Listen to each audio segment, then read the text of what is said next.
Boa noite a todos. Para quem não me conhece, eu sou Patrícia Soeiro, psicóloga do Colégio Baiense, e estou aqui para mais uma live da Rede Baiense Pentágono de Educação. Sabemos que o mês de setembro é dedicado à campanha de conscientização e prevenção do suicídio, o Setembro Amarelo. E dados nos apontam que é exatamente na adolescência que atualmente encontramos o maior índice de transtornos mentais, como depressão e ansiedade. Segundo a OMS, é a quarta maior causa de mortes de jovens entre 15 e 29 anos de idade. A adolescência, por si só, já é uma fase de grandes mudanças físicas e psicológicas. O que fazer, então, para criar condições que nossos jovens possam atravessar a adolescência da melhor forma possível? Para nos ajudar nessa tarefa, convidamos a educadora parental Cláudia Laminos, certificada em psicologia positiva. Cláudia é fonoaudióloga, formada pela USP, psicopedagoga, mestre em psicologia e educação, também pela USP. Cláudia, boa noite, seja muito bem-vinda, é um prazer tê-la conosco.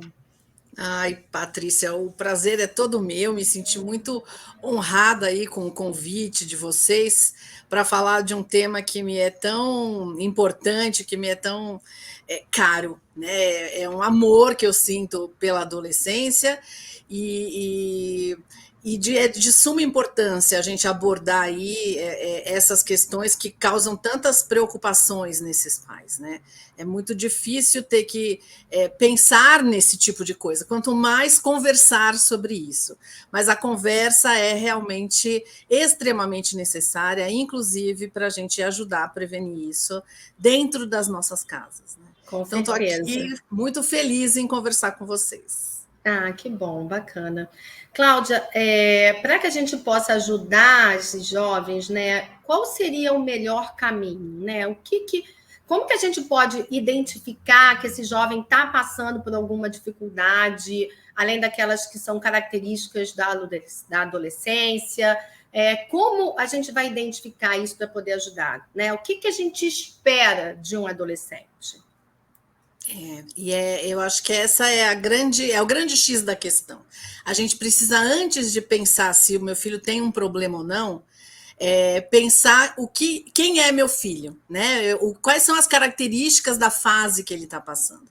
A hora que a gente conhece isso, a gente pode tentar perceber se tem alguma coisa errada acontecendo, se tem alguma coisa preocupante acontecendo e tomar as devidas providências. Então, por isso que eu achei tão interessante falar o que esperamos de um adolescente. Porque a gente aqui vai falar do adolescente médio, né? De um adolescente que estão nos livros, nos estudos que a gente faz sobre a fase, que são, sim, características muito comuns, mas que, obviamente, um filho, né, o filho de um ou o filho de outro pode ter algumas características diferentes, porque cada ser humano é único e particular.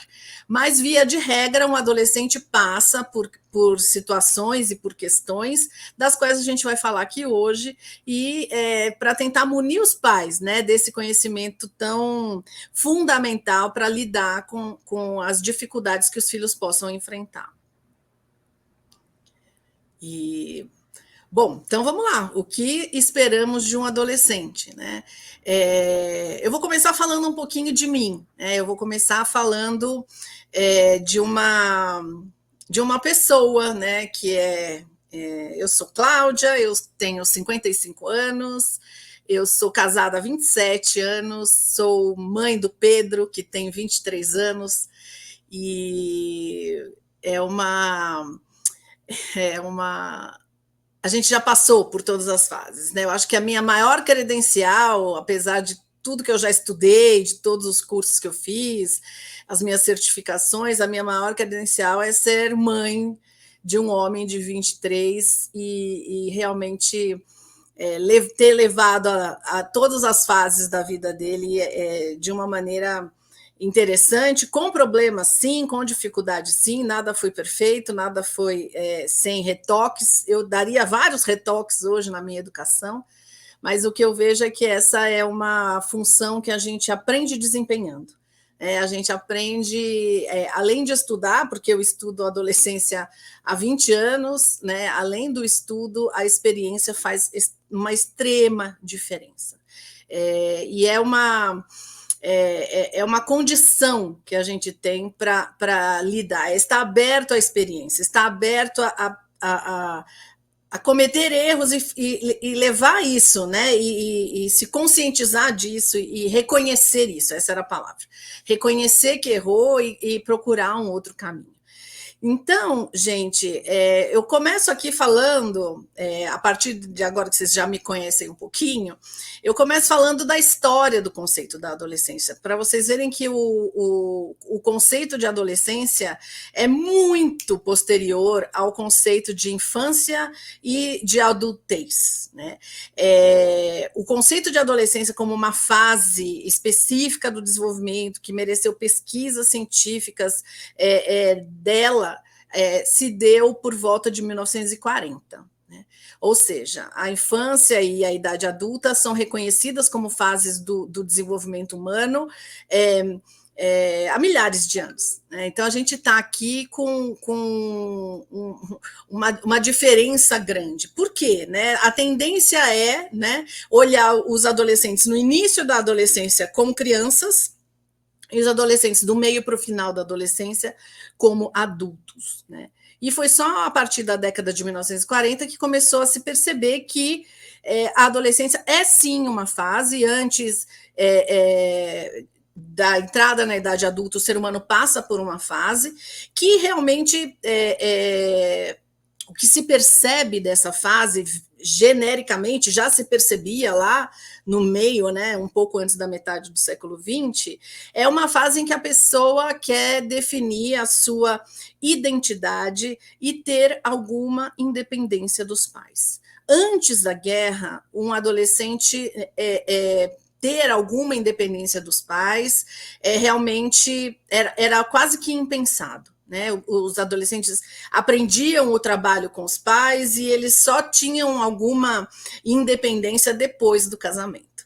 Então, há uma mudança aí de comportamento no pós-guerra que levou, então, à concepção da adolescência como uma fase do desenvolvimento. E ninguém está aqui para dizer que é fácil, né? Eu posso dizer que é linda, mas não é fácil. A adolescência é uma fase, sim, complicada. A pessoa passa por inúmeras mudanças, ela tem decisões que ela precisa tomar, ela tem despedidas que ela precisa fazer, a responsabilidade aumenta. Eu costumo dizer que a adolescência ela tem uma série de primeiras vezes, né? Tem o primeiro amor, tem o primeiro beijo, tem o primeiro desafeto.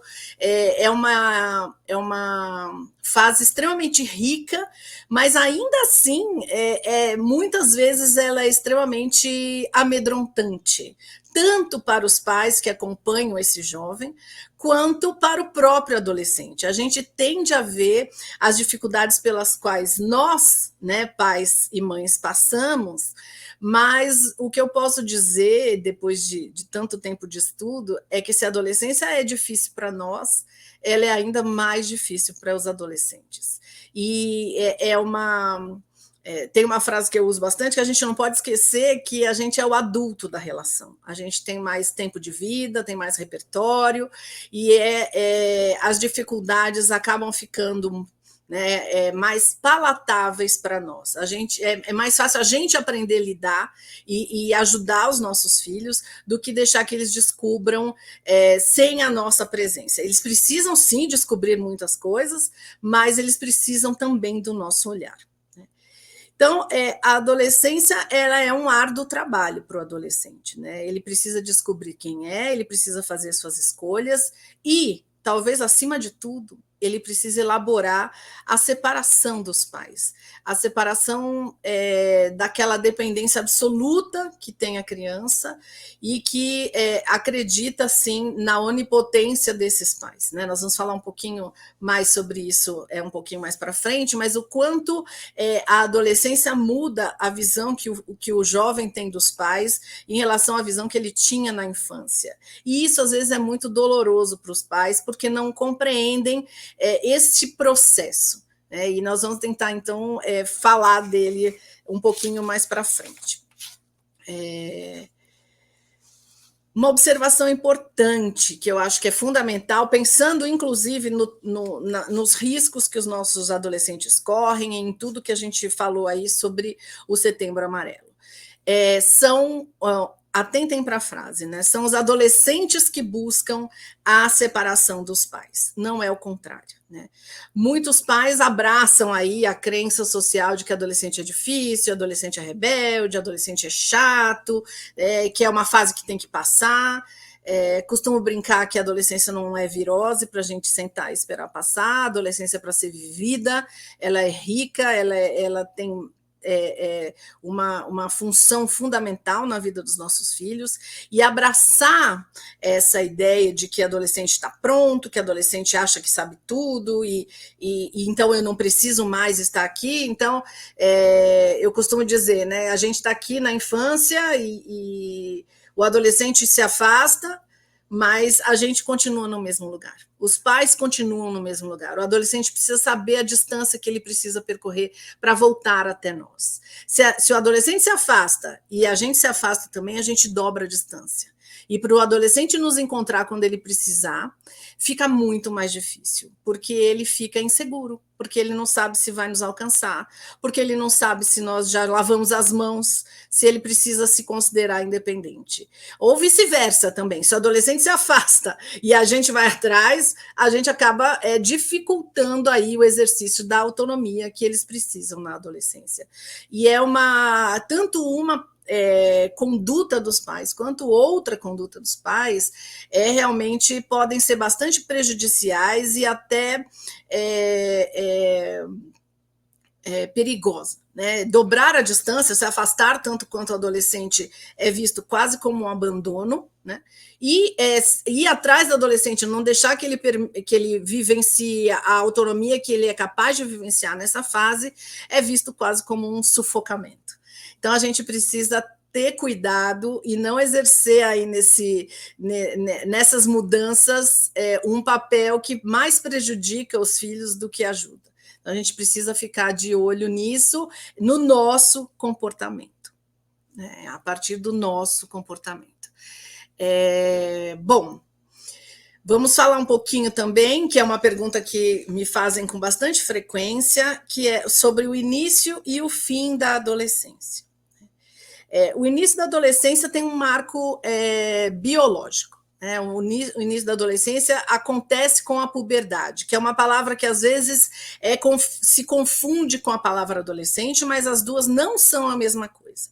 A puberdade é um marco, é um momento em que o corpo, né, de um ser humano, um menino ou menina, começa a caminhada para se transformar num corpo de adulto.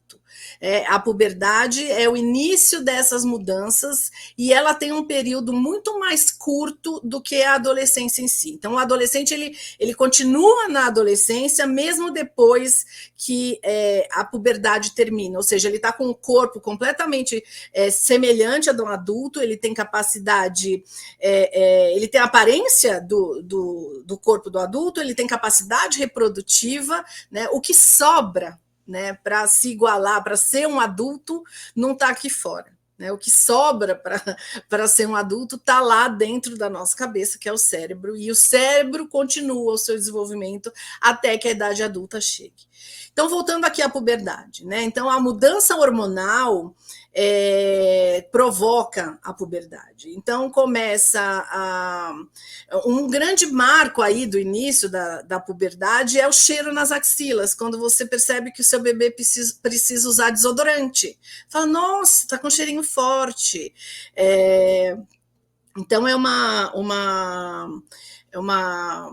um indício, né, um sinal de alerta aí, né? E aí começam a crescer o bigodinho nos meninos, o broto mamário nas meninas, elas não têm ainda a glândula, né, o seio completamente formado, mas elas já têm uma bolinha, né, que começa a aparecer como seio, o testículo dos garotos aumenta, e aí o crescimento de pelos, né, é muito interessante a gente observar.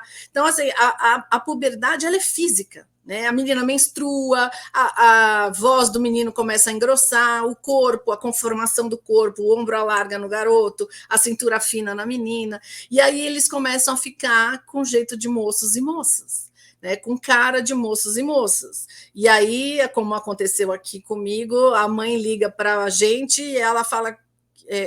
desculpa, liguei errado, porque um homem atendeu. Então, um homem era o menino, né? E cuja voz mudou com alguma rapidez.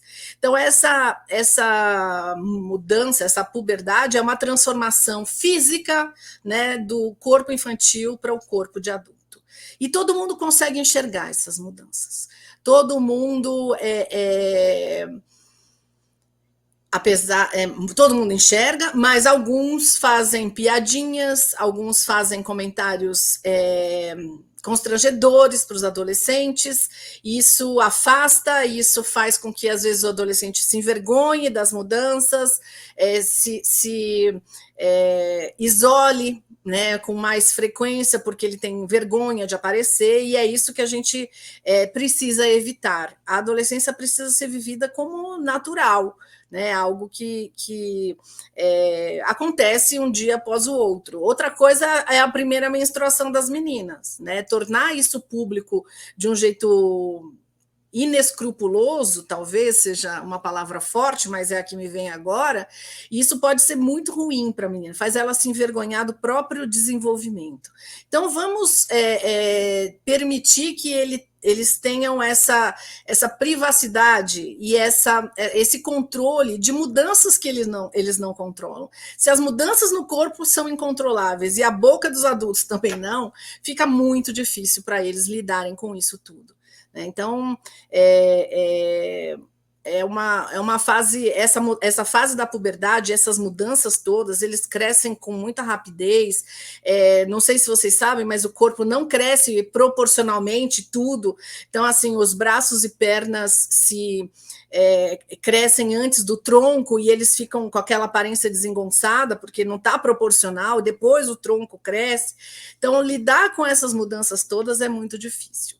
E então, como eu estava dizendo, esse é o início da adolescência, né? E o término, né? Essa é uma questão importante. E o término, quando é que ela termina?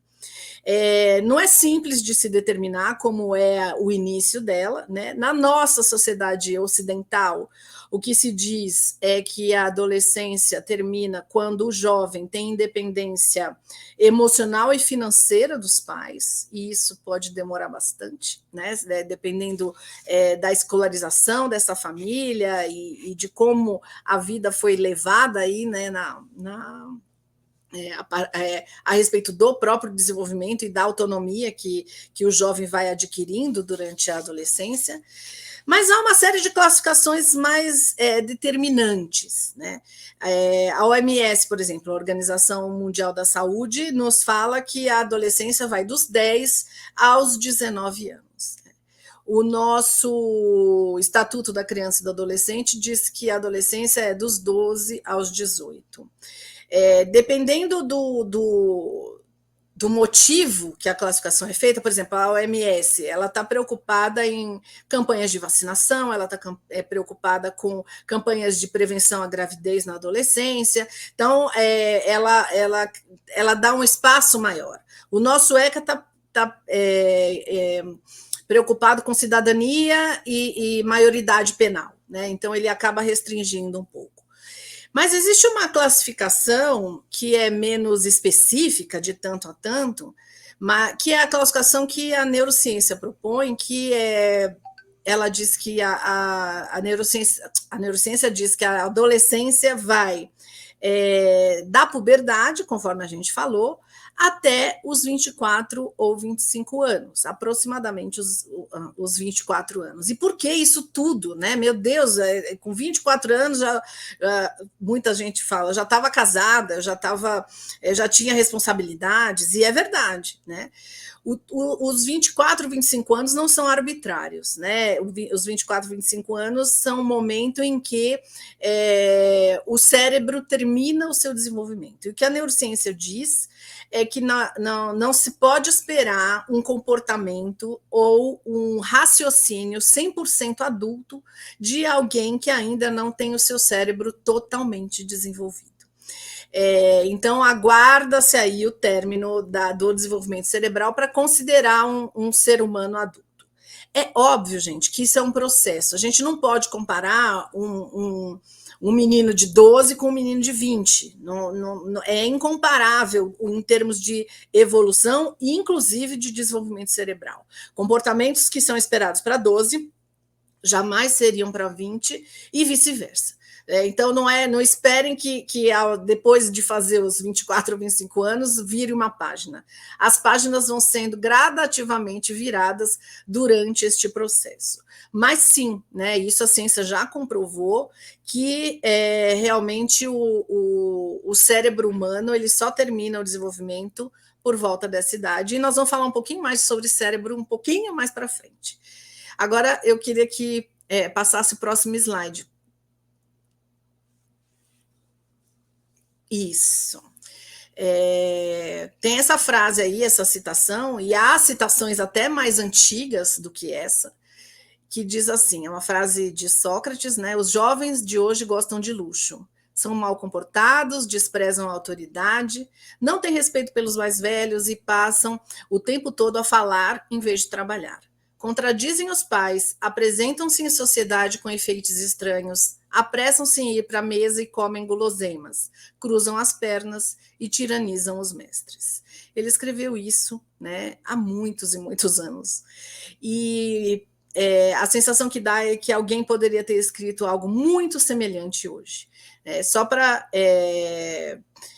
quem fica sempre falando que a adolescência de hoje é muito pior do que foi a dos pais, e sempre houve esse movimento, né? O ser humano sempre achou que os adultos sempre foram melhores adolescentes do que são os atuais adolescentes, né? Essa visão que a gente tem tem um neurocientista que estuda um pouco isso, um neurocientista espanhol chamado David Bueno, e ele fala que se a cada geração a adolescência piorasse, né, a contar dessa aí, apesar de haver até mais antigas, citações mais antigas, falando mal dos adolescentes, mas se a cada geração a adolescência piorasse, a humanidade não existiria mais como espécie, o ser humano não existiria mais como espécie. E que essa lembrança que a gente tem de que a gente era muito melhor do que os nossos filhos, se dá porque o nosso cérebro, na época, era um cérebro de adolescente. E as nossas memórias não contabilizam os riscos que nós corremos, as mudanças de humor que nós tivemos, porque para nós aquilo era normal. Então, essa sensação que a gente tem que eles são piores, ela é contradita, né? Há uma contradição aí nessa sensação que a gente tem. Bom, falando aí no neurocientista e na questão do cérebro adolescente, pode pular, por favor, o próximo?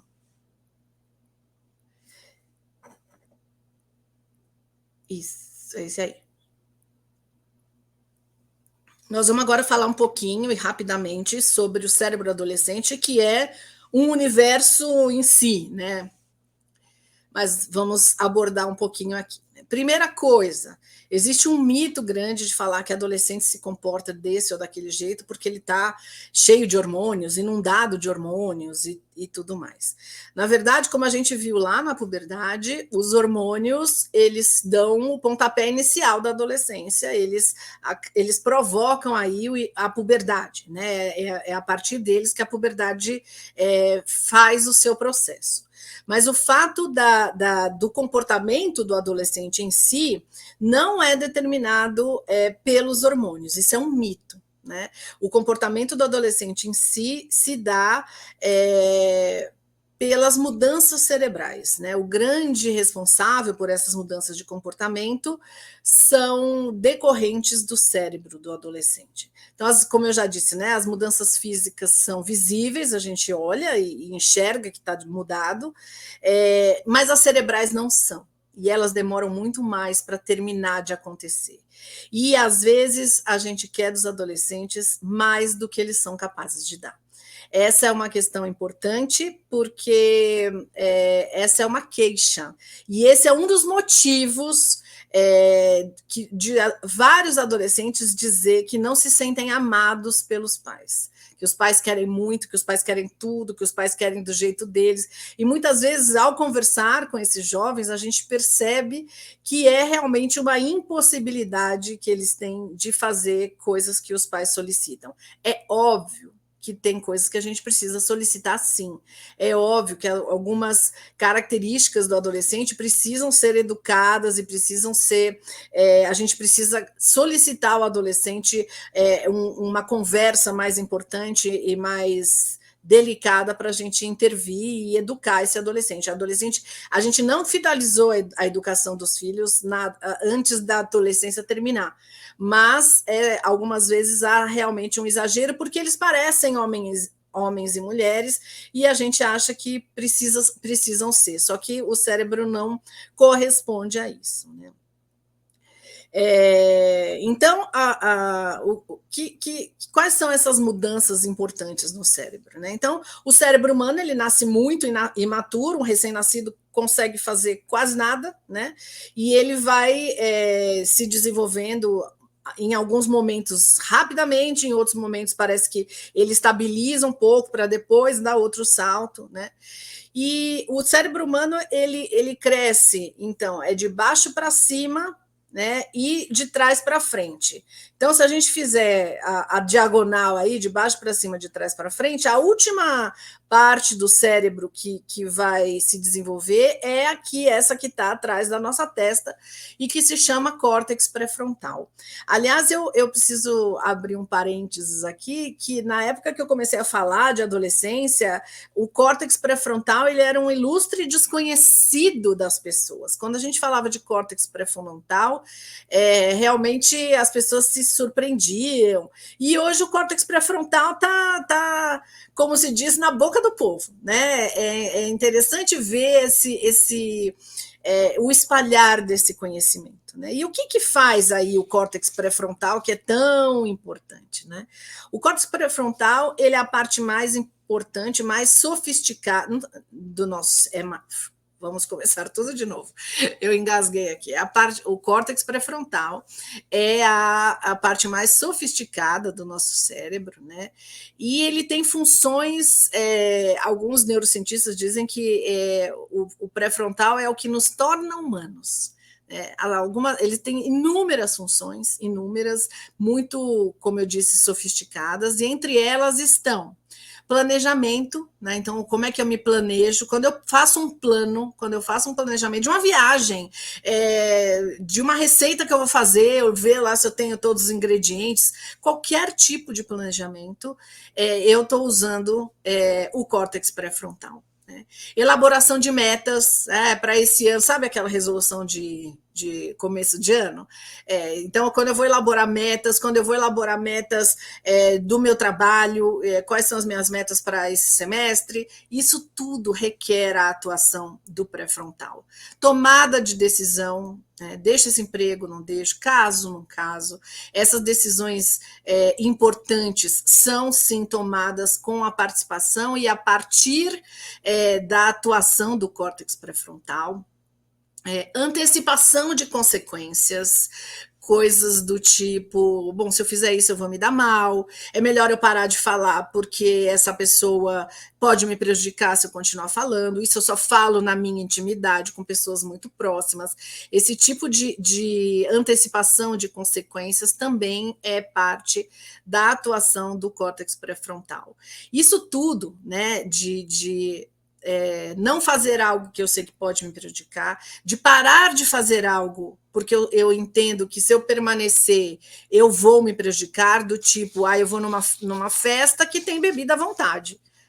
E aí eu tomo um copinho, eu tomo outro copinho e eu não tomo o terceiro copinho, porque eu sei que eu vou ficar alta e aí não adianta eu chorar depois, né? Então eu antecipo a consequência de uma ação que eu vou tomar. Adolescentes, eles têm muitas dificuldades, porque o córtex pré-frontal dele ainda, especialmente do início para o meio da adolescência, ele é imaturo, né? Ele está em processo de desenvolvimento, e essas decisões que eu acabei, essas funções aí que eu acabei de dizer, normalmente são tomadas de maneira automática por uma região do cérebro, uma parte, uma estrutura do cérebro que chama amígdala. A amígdala, ela tem uma função absolutamente emocional.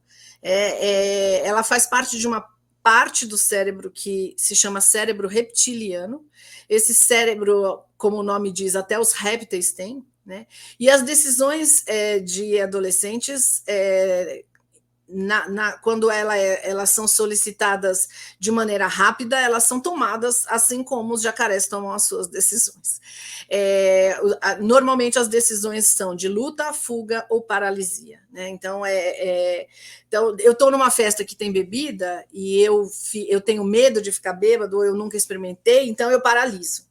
Né? Eu não faço nada, ou então eu fujo, eu ligo para minha mãe e peço para ela me buscar. Mas se eu sou mais impetuoso, se eu sou mais expansivo, eu vou lutar contra não, eu vou partir para cima, né? E vou beber. E provavelmente vou beber mais do que eu deveria, porque eu estou nesse comportamento que é automático.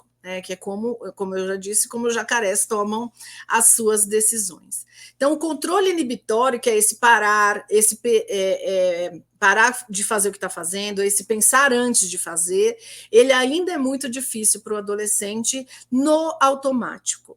E aí, como é que a gente faz, então? A gente não vai deixar esses meninos e meninas saírem sozinhos de casa, irem numa festa? Claro que não, né? Ninguém tem prisioneiro porque tem filho adolescente.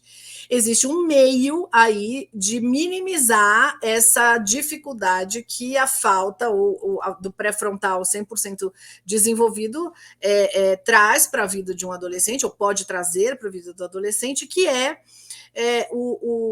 gente antecipar as possibilidades. Então, você quer ajudar seu filho? Eu brinco falando que a gente precisa emprestar o nosso pré-frontal desenvolvido para os adolescentes. E sim, uma maneira de fazer é dizer para ele, antecipar o que pode acontecer e orientar sobre qual seria a conduta esperada. Conversar com ele, não só dar ordem, faça isso, não faça aquilo. A gente às vezes vão sair, a gente dá 10 ordens diferentes, entraram por aqui, saíram por ali, e não acontece nada. Daí depois, tudo que acontece depois que ele passar pela porta vai ser no automático. Então, a orientação em relação a qualquer coisa, a bebida, a sexualidade, tudo tem que acontecer gradativamente, em várias vezes. Na época eu orientei uma vez que deu certo, né, que já está orientado, como eu te falei, né, não adianta querer isso dos adolescentes, porque eles não são capazes. Né? Outra coisa que acontece no cérebro durante a adolescência é uma coisa chamada poda neural. Né?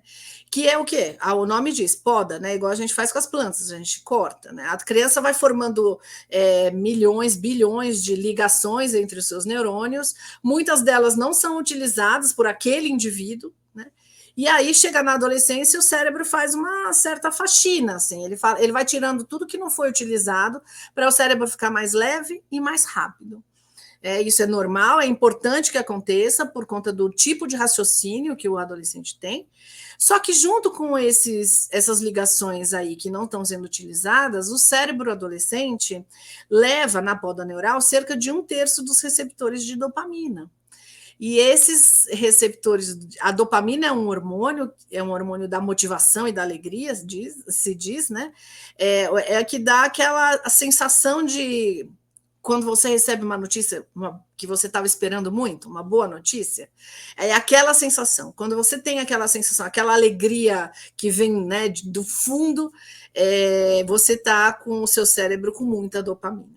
O que acontece é que a perda desse 1/3 dos receptores de dopamina diminui essas sensações de alegria. E o que a gente vê são pais reclamando que o filho que era tão feliz e alegre na infância, um menino barulhento, um menino risonho, e que vinha toda hora e que corria, de repente está trancado no quarto, né? Está lá sempre quieto, com cara de tédio, qualquer coisa para a qual a gente convide, ele vai entediado. Isso se dá, sim, por conta dessa dificuldade aí, que é imposta pela poda neural, né? Ele é menos alegre. Ah, Cláudia, mas ele só está mal educado, mal-humorado, ele só está entediado quando eu convido. Porque quando os amigos ligam para ele, vamos fazer tal coisa, ligam não, né? Ligar é coisa do passado, mas manda uma mensagem vamos fazer tal coisa, ele já sai todo feliz, né? Acabou aquele tédio, aquela tristeza. Isso também tem explicação, não é a Cláudia falando, gente. Isso são pesquisas muito sérias que foram feitas com milhares de jovens. O nível de dopamina do cérebro do adolescente ele é mais baixo do que o nosso. Então, se esse é o cérebro adolescente, é o nível na situação neutra. Como a gente está aqui, ninguém está radiante. Então, aqui está o do adolescente, aqui está o nosso. Quando a gente recebe uma boa notícia, o nosso nível de dopamina cresce. Então, vamos supor que ele foi até aqui, né? O adolescente, pela falta, né, como uma compensação da falta desse 1/3 de receptores, as reações do cérebro do adolescente às boas notícias, às substâncias psicoativas e qualquer outra coisa que produza dopamina, ao uso de telas, ela é muito mais robusta que o nosso. Então, se a gente veio daqui para cá, eles vêm daqui de baixo para cima, é muito maior, e aí eles ficam radiantes. Normalmente essas boas notícias têm a ver com um grupo de amigos, e o adolescente é um incansável buscador de novidades e de boas notícias, especialmente quando elas não dizem respeito à família. Então essa é uma característica importante que é determinada pelo cérebro e tem além disso, né, de ser neurológico, tem um processo aí psicológico que se chama individuação, que o nome, né, dá para desconfiar que é tornar-se um indivíduo, e que é o grande trabalho da adolescência, né? Esse é o grande momento do jovem descobrir quem ele é. Só a título de curiosidade, uma pesquisa recentíssima que foi publicada em maio, uma pesquisa de um grupo de neurociência de Stanford. Eles fizeram o seguinte experimento. Eles pegaram crianças e adolescentes e puseram naquelas máquinas em que você pede para o adolescente, ou o sujeito que está lá, fazer determinadas atividades e eles vão analisando que áreas do cérebro estão em atividade. E aí eles fizeram o seguinte, puseram lá na ressonância funcional crianças e adolescentes, para todo mundo eles puseram 2 gravações para ouvir, né? Uma gravação era a mãe desse adolescente falando palavras aleatórias. É a voz da mãe falando palavras, né, sem contar nenhuma história. E a segunda gravação é um estranho para aquele adolescente, uma outra pessoa, ou para a criança, né? E falando também palavras aleatórias. O que acontece? Eles, então, foram captar as imagens do cérebro que estão em atividade, e aí, nas crianças, o que se viu é que a atividade cerebral ela foi muito maior com a voz, quando a criança ouviu a voz da mãe, e muito menor quando a criança ouviu a voz de um estranho. Os adolescentes foi justamente o contrário. Esse adolescente, o cérebro dele entra muito mais em atividade para a voz do estranho do que para a voz da mãe. Isso significa que ele não ama mais a mãe? Não. Mas ele mostra que o ser humano, na adolescência, ele é preparado para sair. Se a gente for pensar no homem primitivo, do qual a gente não é muito diferente, né? Ele tinha que sair do clã para conseguir caçar, ele tinha que sair da segurança do clã para arrumar uma outra pessoa, porque começou a ter muita repetição genética e isso era ruim para o clã. Ele precisa, o adolescente ele precisa estar voltado para fora. E a criança é para dentro. O nosso querido psiquiatra Isamitiba fala: a adolescência é o segundo nascimento. Né? A criança nasce do útero da mãe para a família. Né? E o adolescente nasce da família para a sociedade. Ele está indo para fora. Ele precisa olhar para fora. Ele precisa ter amigos. E isso tudo se dá a partir desse processo chamado individuação. Né? Que é, de novo, eu digo, é o grande trabalho da adolescência. Então, o que é a individuação? É a necessidade de descobrir quem se é. Né? Ela pode parecer com rebeldia, porque eles estão testando muito valores, ideias, eles querem saber quais são as deles. Né? Então, essa é uma questão. Ela é perpassada aí pelas grandes mudanças físicas e emocionais, e, obviamente, isso causa um certo terremoto na vida do adolescente. Muitas vezes ele não se reconhece. E como saber quem se é no momento que eu mal estou me reconhecendo? Né? Eles exploram e exercitam o poder pessoal deles, então é uma situação importante, né, de deixar ele ter algum domínio, alguma autonomia frente a algumas situações da vida dele. Né? O relacionamento com os amigos, com os pares, acaba sendo mais importante que o da família, e isso não tem nada a ver com o amor. Né? Isso tem a ver com o interesse. Né? Eles sabem que, lembra que eu falei da distância? Eles têm que saber que a gente está lá, mas eles precisam sair e olhar para os pares. Eles precisam se identificar com os pares. Os grupos se aproximam por identificação.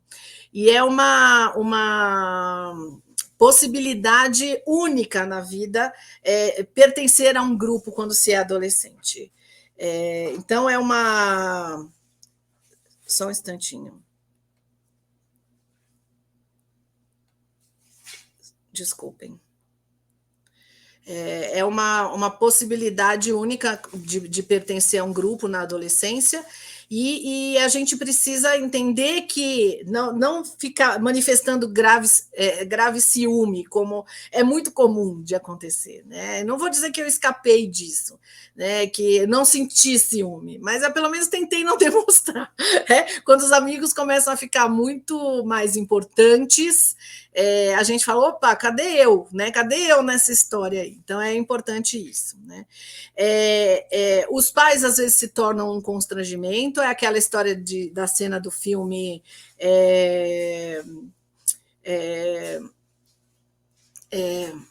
Me Deixa na Esquina, que eu vou andando até a porta da festa. Então essa é uma possibilidade muito comum de acontecer. Não me beije em público, pelo amor de Deus, mãe, não me abraça. Não é porque eles têm vergonha dos pais, né? Isso também é muito comum. Essa é a hipótese mais comum. De repente cresceu, tem vergonha de mim. A questão é a vergonha de parecer criança. Né? Quem que a mamãe ou o papai levam até a porta? Né? Quem que ganha beijinhos e abraços em qualquer lugar, a qualquer momento? São as crianças. Eles estão evitando aí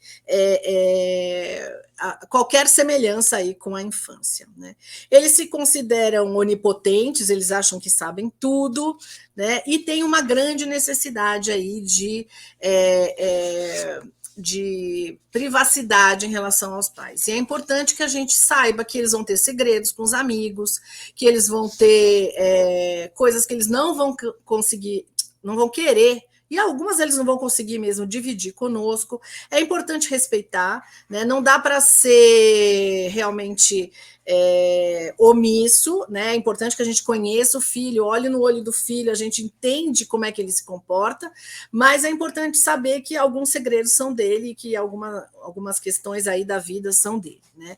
Então, se a gente for pensar aí do desenvolvimento cerebral e na individuação, o que a gente precisa fazer é de piloto da vida do filho que a gente na infância, né? A gente gente está lá controlando, levando para onde a gente quer, a gente passa a copiloto. Né? A gente não deixa ele de lado, a gente continua lá no mesmo voo, só que a gente muda de poltrona. Né? E se vocês forem prestar atenção, na aviação é o oposto. A pessoa começa como copiloto e ascende, né, a ser piloto. Então eu brinco que ser mãe e ser pai na adolescência é, às vezes, muitas vezes, um exercício de humildade. Né? Mas o que começa parecendo muito difícil, né, o que começa parecendo muito um terremoto na vida das pessoas, passa a abrir, então,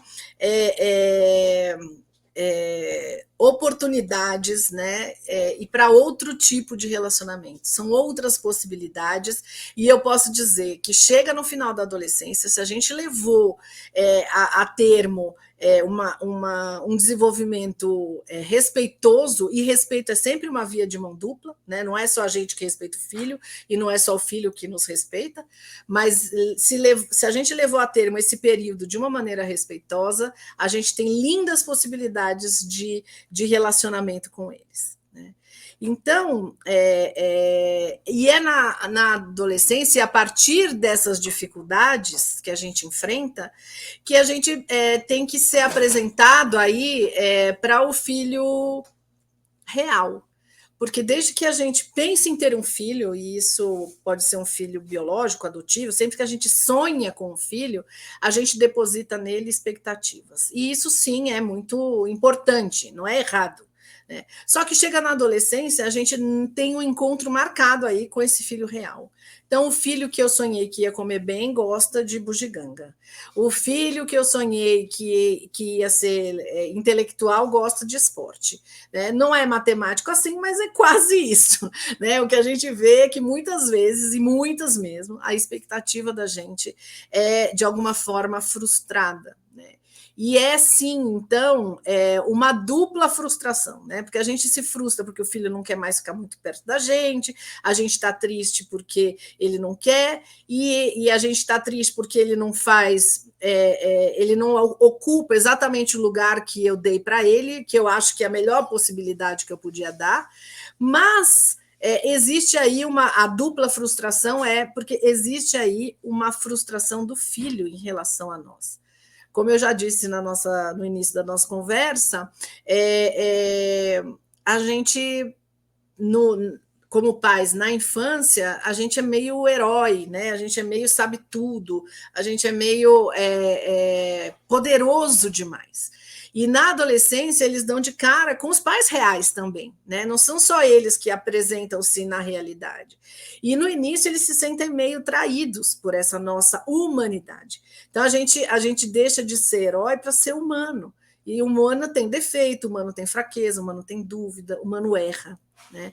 E no começo isso é muito surpreendente, sabe? Isso para eles causa um certo desconforto. E realmente outra coisa é que eles acabam, no sentido de mostrar que sabem isso, eles acabam apontando muito os nossos defeitos, as nossas dificuldades. Essa é uma situação também muito corriqueira. Mas, então, como vocês veem, essa é uma via de mão dupla. E a gente precisa olhar para isso como está todo mundo vivendo algum tipo de luto em determinado momento da adolescência. Está todo mundo tentando se haver com quem tem de verdade. Né? E isso, na verdade, gente, é uma situação que parece ser muito, às vezes até ruim, mas ela é importantíssima. Porque, primeiro, a gente precisa saber quem é que mora na casa da gente, né? Quem é o filho de verdade que a gente tem. E a falta, o contato deles com os pais reais, essa visualização da nossa humanidade, dá a eles vontade de crescer. Porque a criança tem medo de ter que se tornar adulta. Porque parece aos olhos dela que ser adulto é ser perfeito, é saber tudo, né?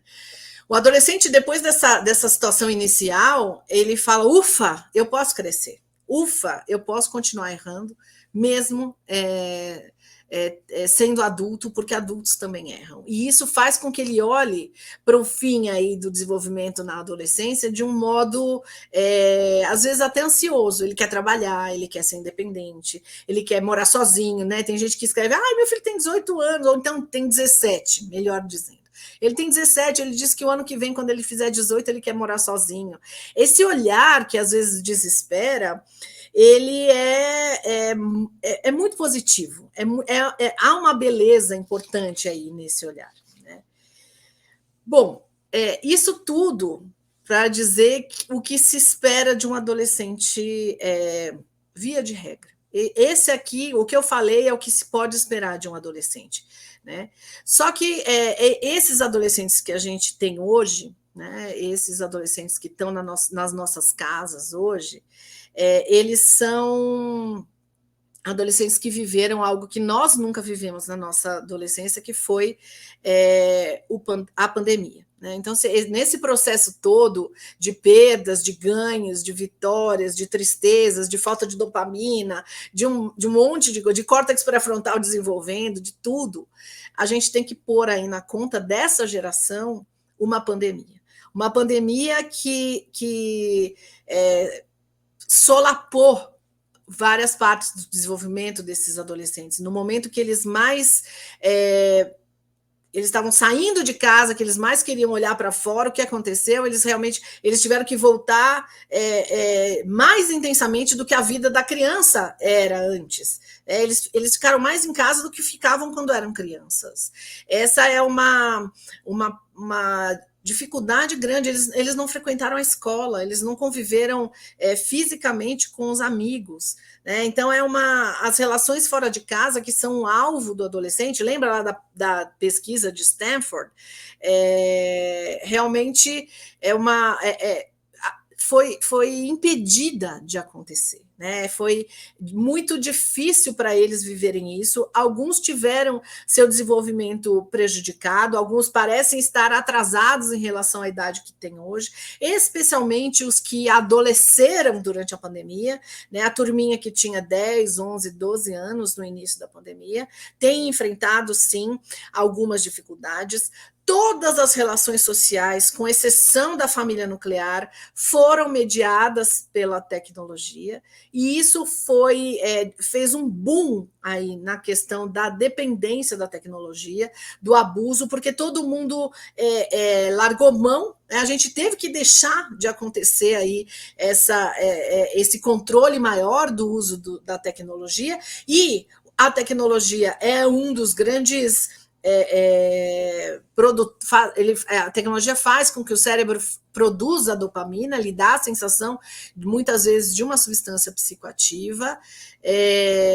Então, é muito importante que a gente tenha em mente que esse furor aí pelo uso da tecnologia tem uma explicação, mas a gente precisa, sim, tomar cuidado, porque muitos estão abusando, muitos estão deixando de crescer, muitos estão deixando de evoluir por conta do uso abusivo da tecnologia, né? Outra coisa, né, a tecnologia ela acaba, e isso eles viveram na pandemia, né? Ela acabou formulando aí o que eu chamei de, eu nunca li esse termo em lugar algum, se alguém já leu, me avise, mas é uma vida baseada no algoritmo. O que significa isso? Quando eu abro uma conta numa rede social, existe um algoritmo que começa a prestar atenção na minha movimentação. E se eu gostei lá de entrar numa página do Instagram que fala de adolescência, ele vai acabar me mostrando outras páginas que também falam do mesmo assunto.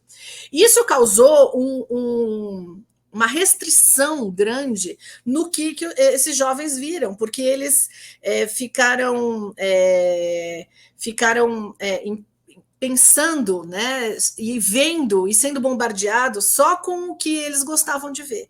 E aí muitos só veem o que interessa. E aí eles voltam para a escola e o garoto que gosta de história, ele é obrigado a ver matemática. E isso não interessa, mas eu não vou usar isso nunca na minha vida. Então, esse tipo de reclamação de que não quero ir, não vou estudar porque não faz diferença para mim, isso é muito reflexo dessa vida baseada no algoritmo. Só o que me interessa chega até mim e é só ao que me interessa que eu presto atenção. A gente precisa ajudar os nossos meninos e meninas porque tudo é importante. Eles estão em formação e não adianta eles quererem se especializar agora, né? Fora que, outra coisa, a vida na escola, a escola é uma escola de todos, então é para ele que gosta de história e é para o amigo que gosta de matemática. E todo mundo tem que ver tudo, porque o amigo que gosta de matemática senta na carteira ao lado da dele. É um exercício de ensinar, né? Tanto que a gente precisa fazer o que não quer, ver o que não gosta, e o exercício de empatia. A empatia ela é uma virtude que precisa ser aprendida, né? Ela não cai do céu na cabeça do nosso filho, e é na adolescência que eles conseguem aprender a empatia. Então, essas dificuldades que a gente vê aí, tanto de empatia pelos pais, empatia pelos amigos, essa dificuldade de aprender o que não é interessante, de se dedicar ao que não gosta, é realmente de alguma maneira, também é fruto desse uso da tecnologia, né? Isso, a pandemia em si gerou ansiedade, né? E eu vejo muito dois grupos aí que a gente precisa ficar muito de olho. Tem um terceiro grupo, que é um que está tentando se adaptar, que está meio, né, do jeito que a gente esperava, mas há outros dois grupos que a gente precisa ficar de olho. O primeiro grupo é o grupo que quer tirar o atraso. E agora eu vou fazer tudo. Agora eu não fico mais em casa. Agora eu não passo um final de semana. Eu não vou comer uma pizza mais com os meus pais, né?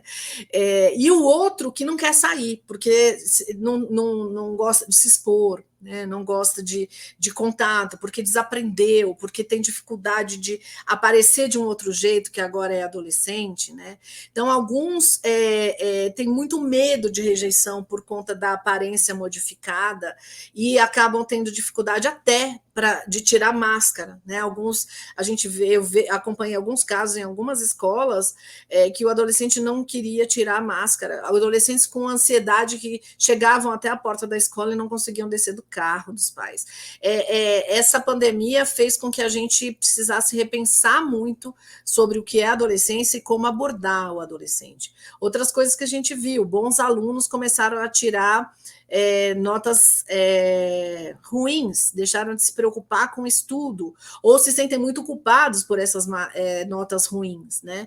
Porque eles estão vivendo tantas questões internas que gastar energia com o que está fora é quase que inviável. Toda a energia que ele tem é para tentar elaborar o que está lá internamente.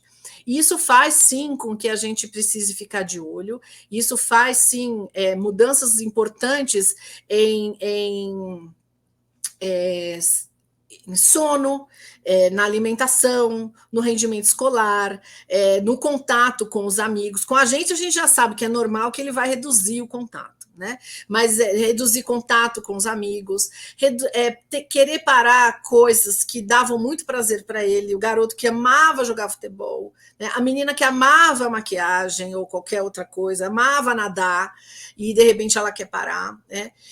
Isso pode levantar aí uma bandeira vermelha para a gente ficar de olho. Não é diagnóstico, pelo amor de Deus, quem faz diagnóstico é profissional, mas a gente precisa saber minimamente identificar o que pode ser preocupante. E aí a gente sim procura um profissional, nem que seja para descartar essa nossa hipótese, que às vezes é de um preciosismo, sim, às vezes é uma preocupação exagerada, sim, mas o que eu digo é que a gente não pode não dar ouvidos a uma pulguinha que esteja atrás da nossa orelha, como diz o ditado. Então, gente, essas questões todas, né, que a gente passa pela adolescência em si e que essa geração tem passado pela pandemia, ela realmente ela extrapolou, né, o que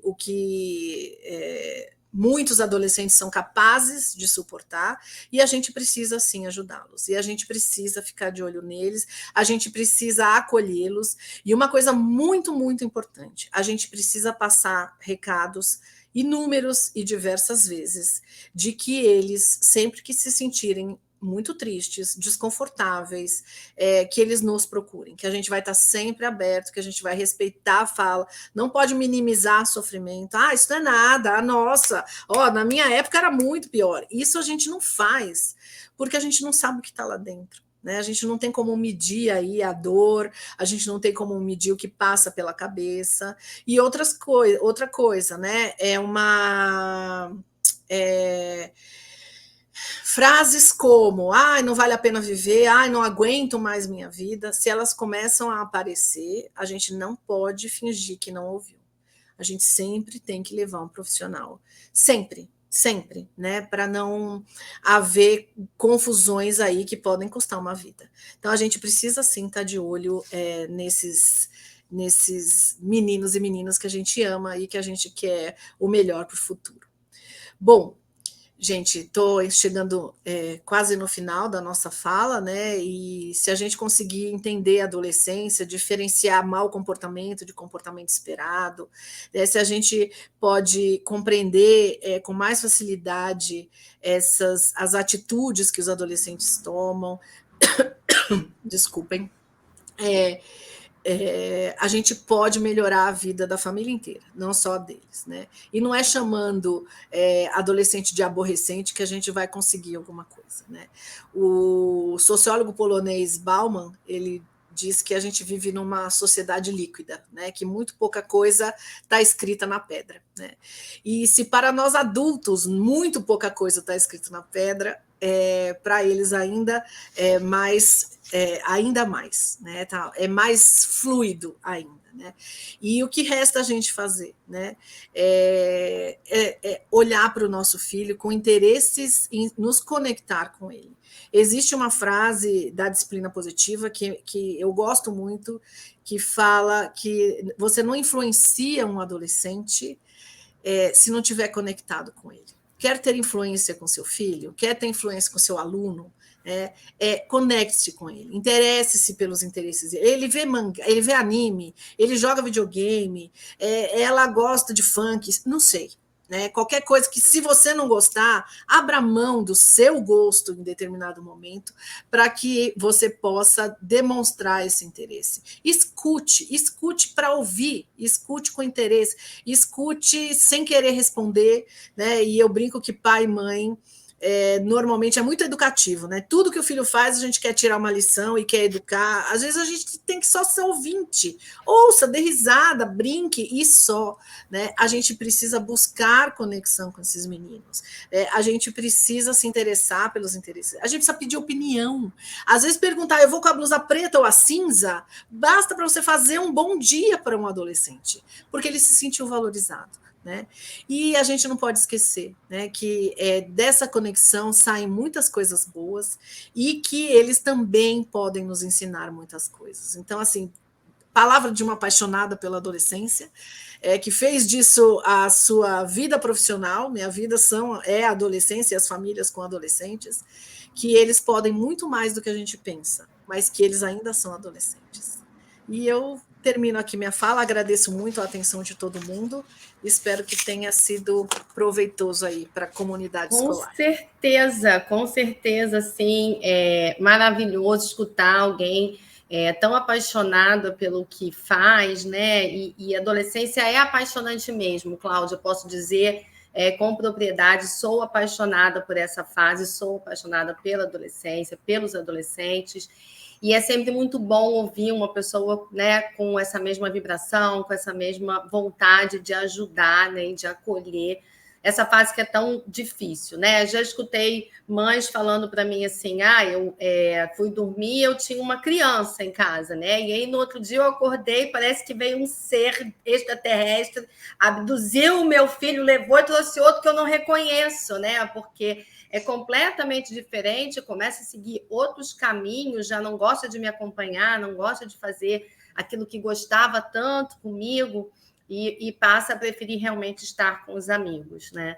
A gente está com duas perguntas aqui, do Rafael Cerqueira. Ele pergunta aqui, professora Cláudia, as influências tecnológicas e urbanas aceleram ou transformam os sistemas hormonais dos adolescentes, mais acelerados também? Até onde esses fenômenos podem interferir no adolescente, né? Como que a tecnologia atrapalha ou ajuda, né? De que maneira ela interfere na adolescência? A influência, a vida urbana, a influência da tecnologia, tem pesquisa que fala, as meninas estão menstruando mais cedo, né? Existem fatores orgânicos em que o desenvolvimento e o desenvolvimento hormonal sim modificado, né? Muitas vezes acelerado. Mas o que a gente percebe é que é muito mais a questão cerebral mesmo, né? A vida nas redes sociais me dá parâmetros que a nossa adolescência não teve. Sim, Esses parâmetros de comparação, a vida do outro, que ele está falando dos contrastes sociais, a vida do outro que é muito mais rico do que eu, a vida do outro que viaja muito mais do que eu. Então, assim, ter contato tão direto com essas enormes diferenças fazem com que eu me compare o outro que é muito mais magro do que eu, ou que tem um cabelo que eu acho muito mais bonito do que o meu. Então, isso fez realmente com que a gente parasse um pouco de pensar só no que era núcleo, né, que antigamente era família, escola, vizinhança, né, e a gente passou a olhar o mundo inteiro. Né? Então, isso sim faz bastante diferença, mas o que a gente precisa pensar, gente, é que isso não tem mais volta. Verdade. A tecnologia não tem mais volta. E o que a gente precisa fazer é não ficar olhando para trás com um certo saudosismo, né? E olhar para frente pensando assim, como é que eu vou lidar com isso? Né? Olhar para frente e pensar como é que eu posso ajudar esse meu filho, esse meu aluno. Eu proíbo, eu deixo utilizar, eu determino um tempo, que a gente sabe que também tem a questão do tempo de exposição à tela, né? Sim. Eu acho que as redes sociais e a internet, de um modo geral, ela traz uma velocidade de informação também que faz com que o nosso próprio cérebro tenda a acelerar. Né? Com essa quantidade de informação. E o que você falou da rede social, por exemplo, é algo extremamente importante, porque uma coisa acontecia com a gente, né? Estava chateado, brigava com alguém, ou não estava satisfeito com alguma parte do seu corpo e tal. Você comentava com uma amiga, era uma coisa que ficava ali, né? Agora não, agora a coisa extrapola, ganha o mundo. E aí a gente tem padrões, né, que a gente acaba tendo que seguir. Porque senão a gente não se sente fazendo parte, a gente não vai ganhar like, questão do algoritmo que você falou, né? Sim. Então é bastante complicado. Eu acho que a demanda é muito maior sobre eles hoje, né? Não tenha dúvida. E uma outra coisa que eu acho interessante falar sobre isso, Patrícia, é sobre a velocidade. Adolescentes são impacientes por definição. Eles querem tudo do jeito deles, rapidamente. Sempre essa geração, né? O imediatismo, né? Sim. Mas essa geração está ainda mais. Porque se um site demora mais do que 3 segundos para carregar, eu já não quero mais. E a frustração é algo que não pode acontecer, né? Eles não sabem, eles estão mais fragilizados em relação à frustração do que nós éramos nesse sentido. Eu acho que houve uma mudança, né?